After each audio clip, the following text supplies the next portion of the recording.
What is the minimum daily budget that you want to allocate for your advertising campaign?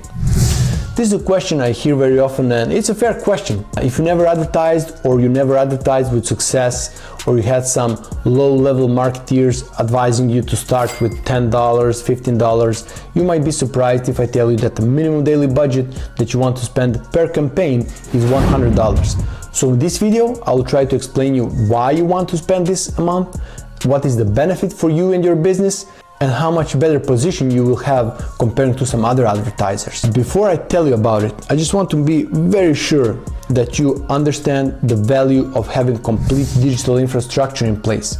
This is my channel, my name is Bojan, and all we talk about here is how to get set up to sell online. I want to help you as a business owner to understand what kind of digital assets you need and what kind of digital actions you need to take in order for you to grow your business online.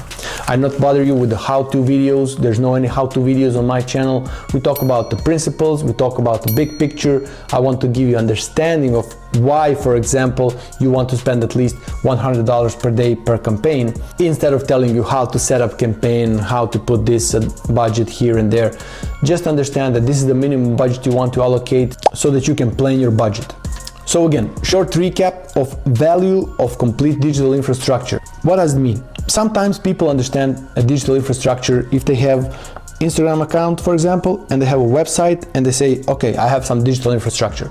But with some other digital assets, you'll probably lose money. You'll probably get some very bad results with advertising. Even if you're spending $100 a day, it will still give you some less return on ad spend comparing if you have all this in place. And what is the value?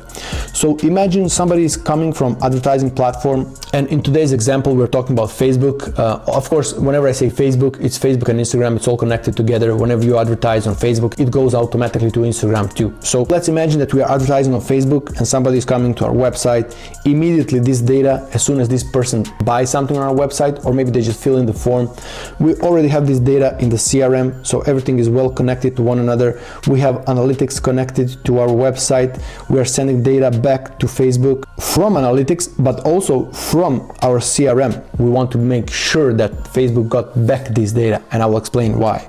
Our sales department can also go in the CRM and say, okay, this person that I have a call with, that I need to call, or whatever your conversion process is, this person actually landed on a website from this ad, and then they saw this page on our website and this page, and they show interest in this and that.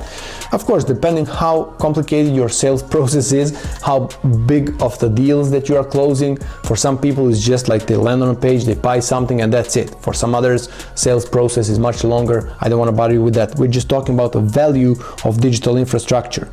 Or imagine that another person actually is going from ad to our website, they don't take any action, but actually they go to our social media channels and they check our social media channels, maybe Instagram, YouTube. They get pre-framed, they get sold on the idea, whatever you are selling, and they say, okay, this is very good for me, I want to take some action. And maybe they send a message, direct message to Instagram. Again, Instagram is directly connected to your CRM, and then we have this messaging coming, but we know that this person actually also visited the website, they came to a website from this specific ad, and so on and so on. So there's unseen amount of data that you can pick up if you have your digital infrastructure in place.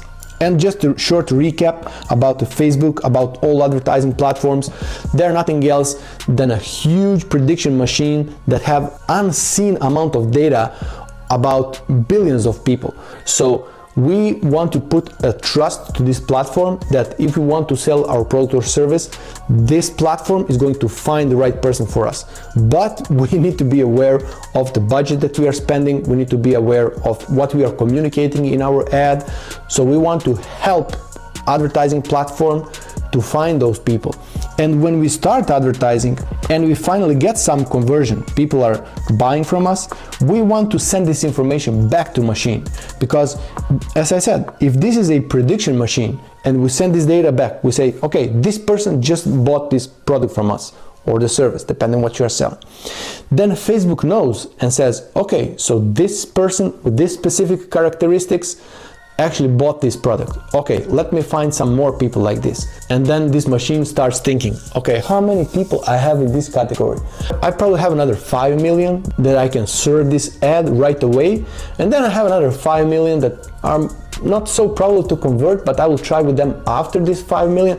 This is how it works. That's a prediction machine, and it's making decision based on the data. Just as we humans, you have some data in your mind and you're making decision if you want to watch this video, if you want to take some action, and hopefully you will make a decision to invest at least $100 per day per campaign when you start advertising or start advertising again.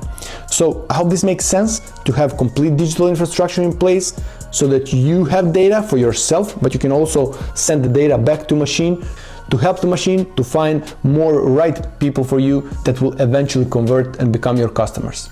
Now let's talk about advantages of spending $100 per day. This is per day, per campaign. If you're running multiple campaigns, you want to multiply this number. But let's say that you're just testing, you're starting one campaign, and that's $100 per day that you're spending. So number one is position in the feed. So whoever is spending more has a prime position in a feed. So let's imagine that this here is a feed that somebody is scrolling per day on average. It is approximately, I hope I'm writing this right, but it's 300 feet or 100 meters, something like that. That's an average how much people spend on their phone and how much they are scrolling. Now imagine how long this feed can be, okay? How much information they consume, how much their brain is confused when they get to this bottom of the feed. And if you're spending, let's say $5 per day, your ad is going to be served here. This is the $5 a day advertiser. If you are spending $100 or more, you will probably get some prime position, and you will get in front of the person that is most probable to convert. So let's go one step back. You set up your campaign, not you yourself maybe. I hope you have somebody doing this for you. You are a serious business owner, you don't have time to learn all these things, but you have someone who's setting up the campaign. You set up campaign and you start it. First thing that Facebook is analyzing your video, what you are saying in your video, analyzing the copy, analyzing your landing page, and says, okay, so this offer is legit. I need to find people who are most probable to convert to buy this offer. So let me think, who would be the best? And then it goes into the data and says, okay, I have this bucket here. I will serve this ad to this bucket of people. But again, if you are not spending enough, you're not going to be on a prime position for the people that are most probable to convert. Facebook will give you people that are most probable to convert, but if you are not in a prime position, it might happen that your competitor is spending more than you. His ad is going to be served before yours, and if his offer is good, somebody will purchase from them and you will lose a customer because you are not spending enough. So that's one advantage of spending $100 per day. Another advantage is data quality. If your ad is served to right people in the prime position, that's far better quality of data that you can analyze after a couple of days, and you can say, okay, this campaign makes sense, or this campaign is losing money, we need to make some changes. So that's why you want to be aware of the quality of data that you are buying for your advertising dollars. Next advantage is speed. Who is acquiring data faster? Is it you or somebody who is spending $5 a day? Apart from having a low quality data, low spenders actually spend far more time to acquire data and to make some informed decision. You can think when analyzing data, for example, I want to have at least 100 clicks, or I want to have at least 100 landing pages, I want to have at least 100 conversions to make any decision. So who is going to get this data faster, and who is going to understand, okay, this campaign makes sense, I want to invest more to get more leads, or I need to change something. Of course, those who are investing at least $100 per day per campaign. And I also want to make sure that we are not confused here. So this is just for the test. After testing, if this campaign makes sense, if it is profitable for you, if you invest $100 and you get $200 back, you want to increase this budget. And there are ways of how you want to increase this, but I will not bother you in this video about it. We're talking only about the minimum budget that you want to spend.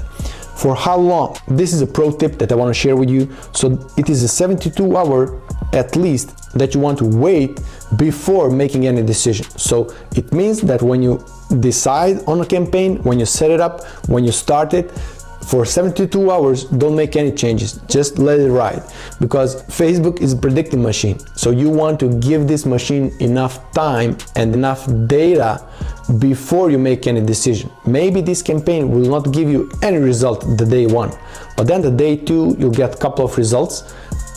At that point, Facebook already has a couple of results because you send this data back to your digital infrastructure where everything is well connected and structured and synchronized.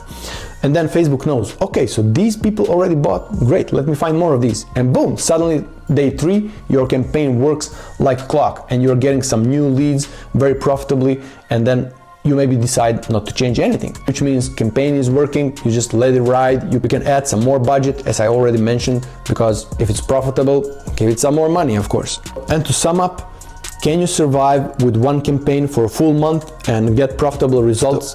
It depends of your offer, of how many competitors there are, how many people are advertising for the same thing at the same moment. So don't want to give you some precise information about it. Today we're talking only about the minimum budget for testing for one campaign. That's why I would say that if you want to estimate the monthly budget, you can talk anything from $3,000 and more. That's how much you want to spend per month for your advertising efforts in order for you to see some reasonable results, to have enough data and to make informed decision about these campaigns. I hope this video makes sense. If you like it, click like. If you don't like it, don't click like, click dislike. If you want to see more videos like this, I post 2 times a week. Click subscribe button and see you in the next video.